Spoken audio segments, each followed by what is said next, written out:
Mixed by Ankit Ahir.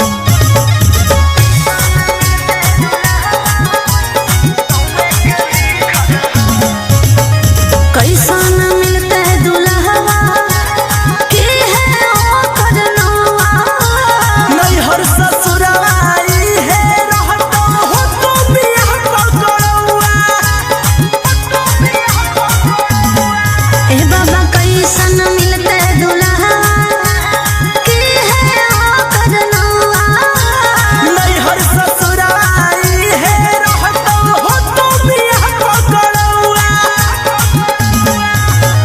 खुल के बतावा किस्मत हमर कहाँ टिकल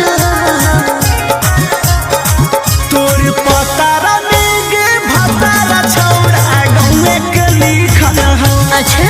तोर पतारा में गे भतारा छौड़ा गौए के लिखल हो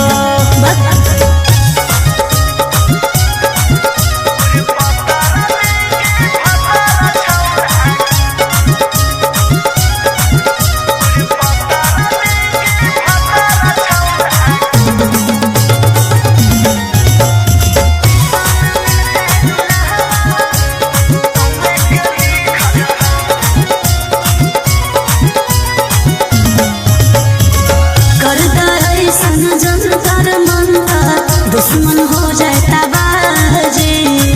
घुर तो ढेर अगुआ बाकी और से हो तो बियाह जी करता ऐसन जंतर मंतर दुश्मन हो जाता